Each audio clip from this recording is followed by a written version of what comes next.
everybody. Welcome to the Keeper's Corner. We're on a brand new set. It's exciting, guys. We've been away for a few weeks, but this is what happens when we've been away. It's lovely, isn't it? Brand new set, but still same old world-class tactical, technical analysis. Keeper's Corner.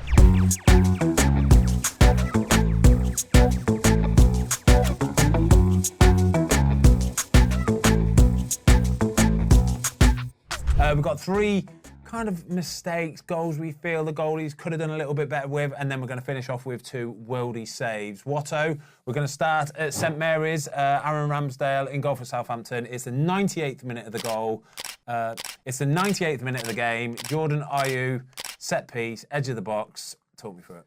Yeah, I think this is where we talk about goalkeeping on here a lot, but you also have to take autonomy when you're a goalkeeper and know about organisation and trying to organise your defence or your team in front of you. This is an out-swinging corner for Southampton, who have got 10 men in the last action of the game. They've been 2-0 up in the game. Every one of their players, by the way, is inside the 6-yard box when it's taken. Look at that clip there. They're phenomenal. On an out-swinging corner. Yes, you're a man down, but there's nobody taking autonomy. And I really believe, having done the role as a set-piece coach and obviously a goalie coach for the majority of my career, that the goalie has to know what these setups are about. So at first, obviously, the setup's wrong. And I think for any goalkeepers who are watching this show, you have to take some responsibility for that, because ultimately you don't want to be giving free shots inside your 18-yard box and putting yourself under pressure. You want to get at least somebody on the penalty spot, right? Yeah. At least somebody. Somebody just start there. Somebody make sure that that ball just can't travel into that area, into that space, without one of our players getting onto it first. Yeah, and because it's an out-swinging ball, they're always going to get there first. Yeah. I cannot believe that they've not read that situation. And then look, this is the game. He's hit it from 16 yards, and look at all them bodies Aaron's got to see that ball through. Oh. Is it late? Is it sharp? Is it fast? But Fozzie, we know as coaches, as goalies, the work you're doing there when you have shot-stopping practices. Look at him crouching low to see it, try and see it through them legs. But for the level that he's operated it at, he'd expect when he finally sees that ball on that 6-yard line that he'd be able to drive and get that left hand down and get a good, sharp save on it. Because he's in a good position, it's just the line of attack. It's just behind him, and he's not as dynamic as he'd want to be.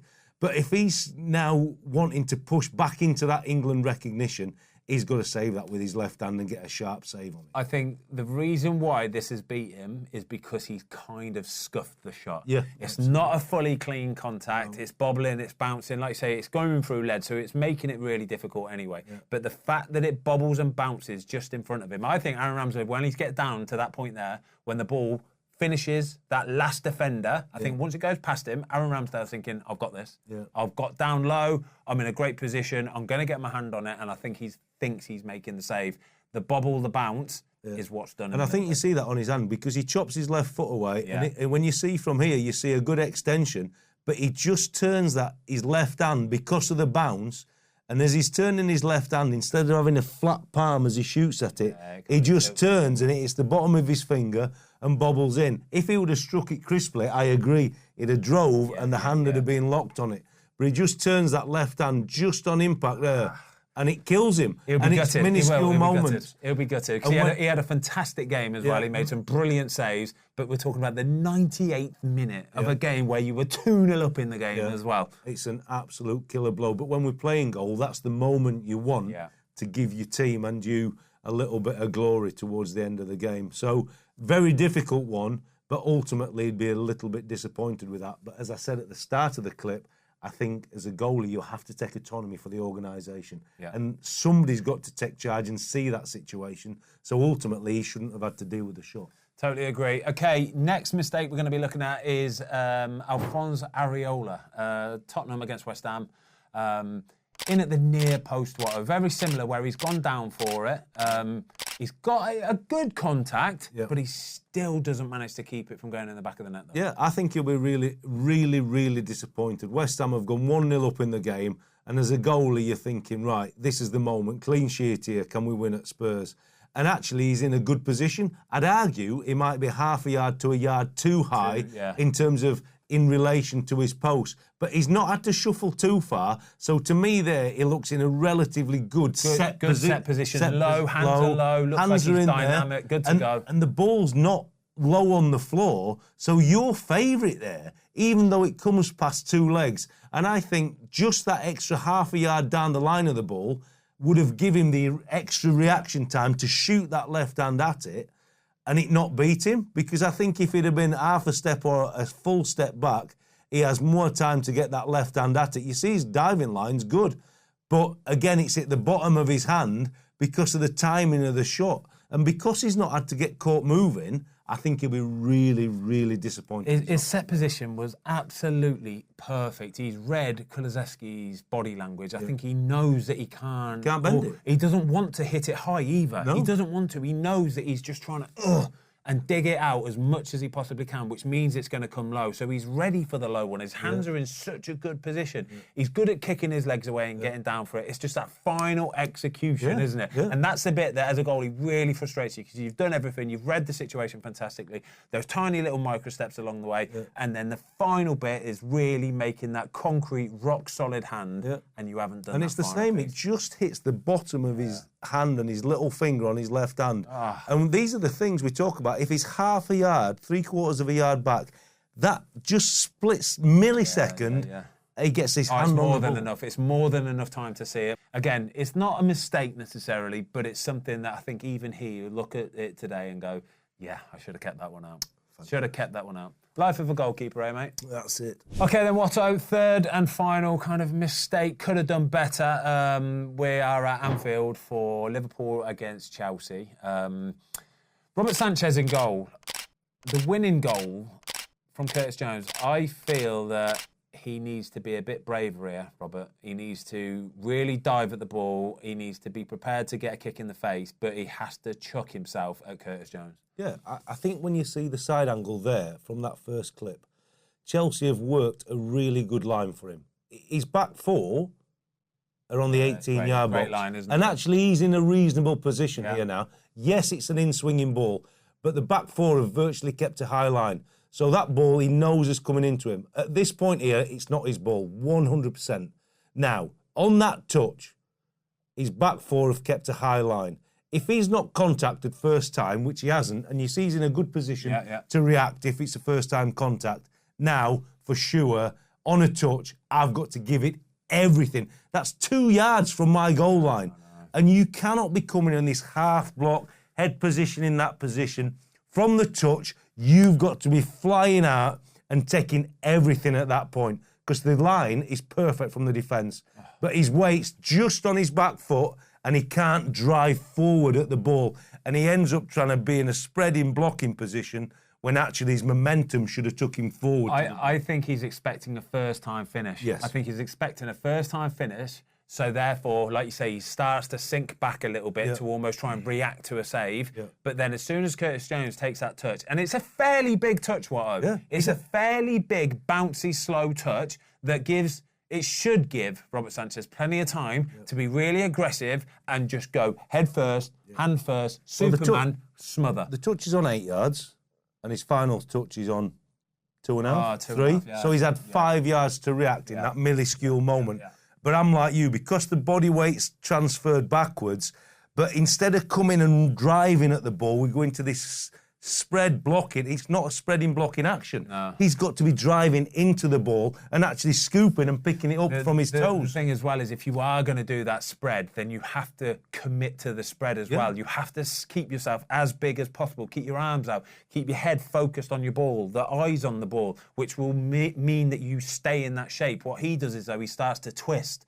Which makes you even smaller. He's making the goal bigger. Exactly. So it's kind of like a safety thing. You don't really want to get a kick in the face or in the chest. So as soon as you start to move your head, your shoulders go with it, it narrows the angle. It gives Curtis Jones a bigger area to hit. And I think, like I say, if you are going to commit to that spread, you have to own it and you have to stay there and be prepared to take one. No, it's a goal that's not been brought up critically against goalkeeping. We always talk on this show about analysing the micro moments to make you better and think about bigger pictures. So his back four's held a good line.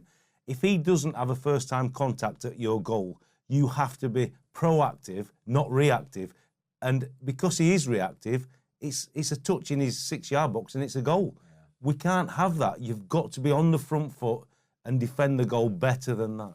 All right, then. Shall we have a look at a few worldy saves, mate? This is the bit we really enjoy. This is the bit we really enjoy. We're going to go to Molineux, Wolves against Man City. Jose Sarr, deputising for the injured Sam Johnson.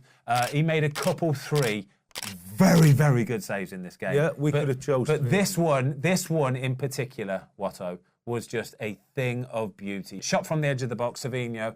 To get down this quickly with very little reaction time and to have such a concrete, solid right hand on it, fantastic save, isn't it? And the point on this is he's had to shuffle from the pass to get across as well and set. So the picture from behind the goal is a thing of beauty. So you've seen him there, the micro steps, the minimal amount of contacts he has to get there. Look how he has to move as he gets across the goal. Touch, tap, tap, tap. You can just see his feet just tap, tapping away. Oh, it's beautiful. And to stop yourself as well. So they always say, don't take big steps in goalkeeping, don't they? Because you're opening yourself up to slip. You ain't going to be able to get that contact to push off. Those little steps allow him to get virtually stopped. I wouldn't say he's fully stopped, but he's virtually stopped. And I think that is the most important thing for any goalkeepers out there, young goalkeepers, old guild. You very rarely get a chance to get fully stopped. Yeah. So the fact that he's still moving means that his muscles are firing. He's able to sort of kick that left leg, right leg out of the way, get himself down, and then the concrete right arm on it, right hand on it. The extension's phenomenal. Brilliant. But if you think about how many Wolves players that ball passes, there's 6 gold shirts conversion to that ball. It goes through Lemina's legs at 16 yards and then passes another set who were just beyond the penalty spot at 14 yards. So even though that shot's from, say, 20 yards, he's not seen it till it's on that penalty spot. Yeah. And he's at 2 yards, so he's got 10 yards of reaction time there. It's but good because math. he's set... It's good math. Oh, my God. But he's just... The line of attack, it gives him enough on the chop to attack it forward. Yeah, I mean, that is phenomenal. Phenomenal. I reckon every one of those Wolves players, when that shot gets taken... I think they're thinking goal. Oh, no, goal. It's gone through bodies. He's found the corner. Goal. Yeah. And then they turn around and they see a big Jose Sarr hand. Yeah. And every one of them should have gone. I think there were a few of them raced up to it, to be fair to him. Well done, Jose. The key as well is, I mean, somehow to get it round the post and not actually come back into the danger area for a tap-in. You got little Bernardo Silva there following in. But he's had a phenomenal career. There's nothing here, Bernardo. You can't eat today, mate. You ain't eating No nothing. Scraps today, mate. No scraps today. All right, let's go to our last worldie of the day then. It is Bart Verbruggen. It is Brighton against Newcastle. Talk me through this one, Watto. Isak, one-on-one, big spread. Yeah, I mean, to be fair, I think this is the modern art of goalkeeping. Really poor if you're Brighton. It's a simple pass between your 2 centre-halves. But he's in a good start position. But now he has to realise when that ball's through his 2 centre-halves, he can't get the first ball, but he has to cover the ground. Has to narrow the angle. He can't hold in the goal and just let it slot in past him. So here you see him, he's on his front foot. He knows the ball's not his, so he's got to put the brakes on just as Isak's going to have a contact. What can I do now? Head position set, and he spreads as big and as wide as he can. That's good, isn't it? It's unbelievable. And when you spoke about the head position of Sanchez in the clip where we're talking about errors, Verbruggen breaks on, look at the spread and the span of his arms, his body. He's made it as tough as possible.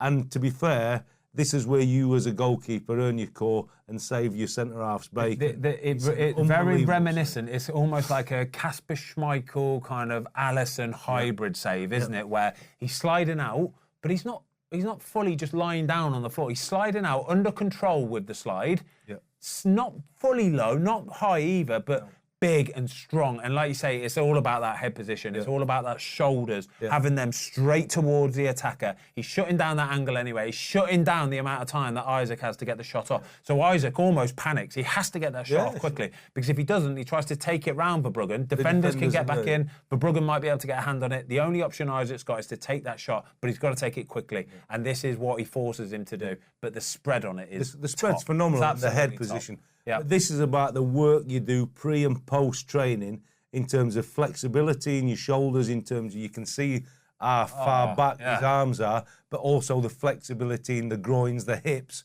This is all work in the gym, out of the limelight. Makes you wince, Watto. It makes me wince looking at his groins there. It's an incredible save, and it's really all the work on and off the training field that comes together in that moment. But he gives himself the best chance by putting the brakes on, head position set, and then he uses all that flexibility and agility. Aggressive at first, and then nice and calm, under control, and he knows exactly what's going on. It's a great one to finish on that, by the way, and a fantastic clean sheet for him, fantastic clean sheet for Brighton, and a big 3 points for them. That was it, Watski.